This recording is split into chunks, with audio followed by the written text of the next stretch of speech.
A Japanese office worker dies and comes back to life as Ars, the son of the wealthy Levent family, in a different world. He has a special ability called appraisal that lets him tell what someone's skills are just by looking at them. He uses this to his advantage in battle. Our episode begins with young Mary, who was always smarter than her brother Thomas and possessed remarkable abilities. She worked tirelessly, day and night, excelling in everything she did. Over time, she became the Duke's maid, while Thomas was always chasing power and fame.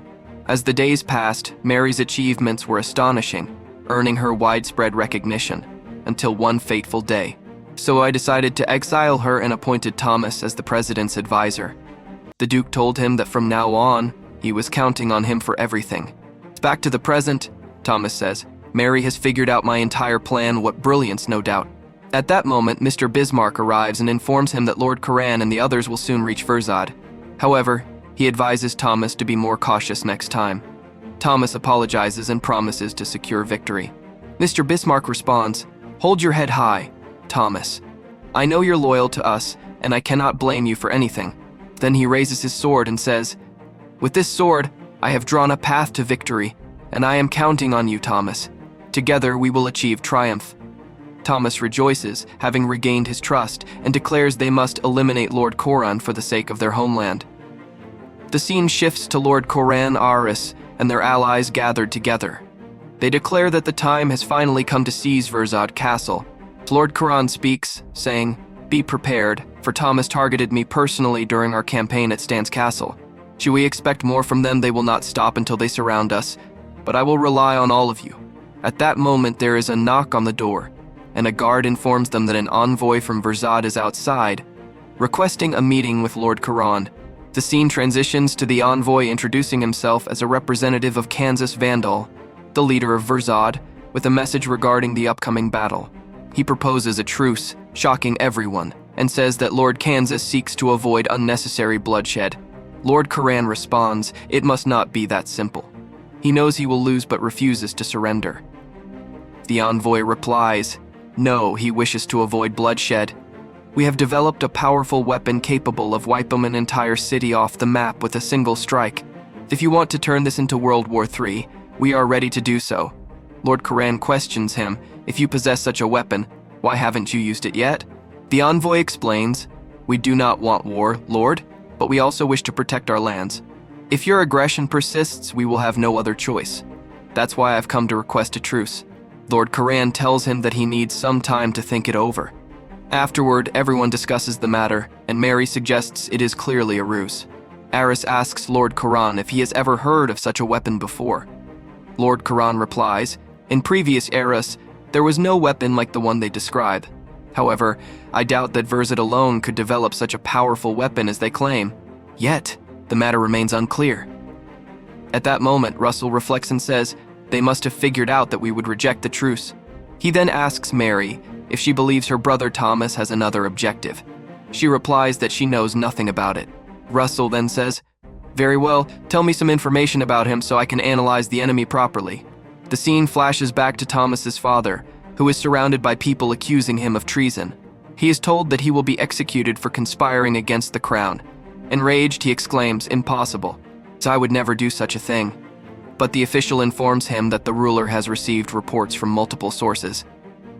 He asked her what the ruler had said about this matter, as he had requested to speak with him several times. The Duke replied that this was the final decision. Then Mary's father called the Duke and made one last request. He had 2 children, and he begged the Duke to take them with him. If he would not, then he should kill them, as their excellence made them dangerous too. If they were stripped of their noble status and sent to another region, they could one day become a threat to Messian. The Duke agreed and took them with him. We then see Thomas, furious about what happened to their father. His loyalty was so deep that he had requested the execution of his heirs to ensure they would not betray the ruler. When he looked at Mary and saw her calm demeanor, he became even angrier with her, believing that they might also be killed. Merrill responded by urging him to think it through, pointing out that the ruler ignored all their father's pleas when he decided on his execution. Why would he believe them now about the necessity of killing them? So afterward, the ruler cast them into the streets. Now they were commoners, stripped of their noble status. So Mary told Thomas that she was very happy they hadn't been killed.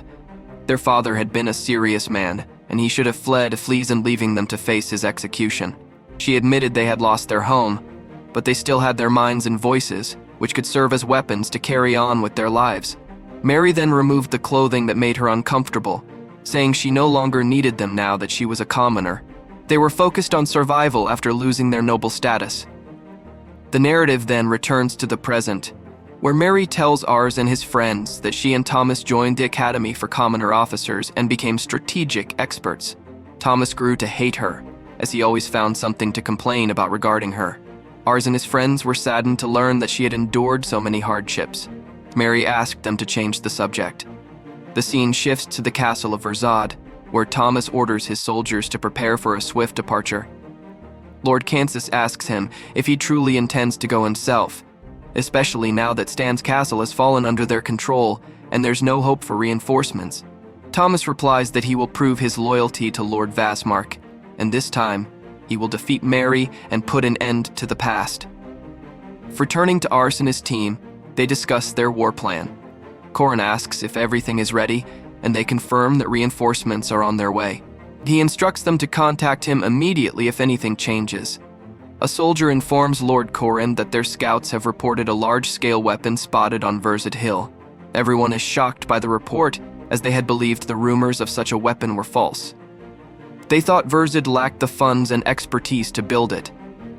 Ars glances at his companions, and Russell asks if he truly believes it's a weapon. Mary responds that it's clearly a bluff. They must have set up a frightening-looking decoy to confuse them. The Duke asks her what they will do if it is real, as they would be in grave danger. Mary mocks them for believing this nonsense without verifying it first.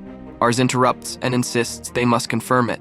Mary suggests sending scouts to investigate, and Ars agrees, saying he will consult with Fam about it. Fam is then shown approaching the location where the weapon is said to be. Upon investigation, he discovers that the large weapon is indeed a fake. Fam climbs onto it to confirm and informs Ars, who then reassures the group that it is merely a decoy. Ars said the large-scale weapon was fake. A thorough examination revealed it lacked a magical liquid reservoir of sufficient size to cast a powerful spell, and there were no mages present either. Russell commented, the truce offer was just an attempt to buy time, but it doesn't make sense. Why go through the trouble of buying time? If reinforcements reach Verzad Castle, it will give us additional time to strengthen our forces. This doesn't benefit them at all. Did they expect us to believe their claims about the large-scale weapon? Thomas is too clever to do something like this. Corin replied, I heard they're reinforcing Verzad Castle. It's best not to give them more time. Ars, speaking to himself, said, but this situation feels so familiar, as if it's happened before. Suddenly, he shouted, stop. I feel like I've experienced this before. Charlotte responded, you've realized the fake weapon was a lie, haven't you? Mary said, I understand. You're talking about the mock battle, aren't you?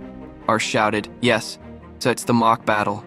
The scene then shifts to a young woman who says, I made a soldier surrender and leak false information to encourage the enemy to advance. Ars continued, they sent us an emissary with an obvious lie to provoke us into action. It's the same plan. Mary added, my younger brother Thomas wants us to discover their ruse and go on the offensive, so he can ambush us while we neglect our defenses. Corin replied, he anticipated your intelligence. Russell brought out the map and said, this means they'll ambush us when we advance. As for the locations, the path leading to the castle exposes us to an ambush. This is the Kai Forest. The enemy might be hiding there. Cray responded, we can use this to gain an advantage over the enemy. Let's go now and burn the forest along with their forces. Mary smirked, turning my old plan against me. You've still got a long way to go. It seems I've won again. The scene shifts to Kai Forest, where we see soldiers preparing. Thomas remarked, you'll realize we're lying in wait inside the forest and try to burn it down. You'll think you've secured your victory. But we've prepared the forest with magical devices that will explode when touched by fire. They'll detonate as soon as your flames ignite, causing massive damage to your forces. A soldier marveled, what an incredible plan, built on anticipating and outthinking the enemy. Lord Thomas is as brilliant as ever. The soldiers approached Thomas to inform him that all the devices were in place. He replied, excellent work, everyone. Now I will tell you the true plan. Even if we weaken the enemy with the explosives, it won't be enough to stop their advance. The explosions will reveal to them that they made the wrong decision and disorient them. One soldier, surprised, asked, "Are you planning to break through their ranks during the chaos of the explosions?" Thomas replied, "Yes, they outnumber us significantly. In this situation, we must be prepared to risk death at any moment. The upcoming battle is one of life and death. If you're not ready to face it, leave before I turn my face to you." The soldiers discussed among themselves before someone declared, "We've sworn our loyalty to the Lord, and now we swear our loyalty to you." Thomas, visibly moved, responded, "Some of you may not survive this, but instead of being just a group of scattered soldiers, a force united under one goal is unstoppable. I'm proud of all of you. But now, take your positions. We will attack at the first explosion." The scene transitions to Ars and his companions. Krux said, "We're at Kai Forest. Let's go." The episode ends here with the narrator saying, "That's the conclusion of today's episode. Stay tuned for the upcoming episodes. If you enjoyed this video, don't forget to subscribe and hit the notification bell to stay updated.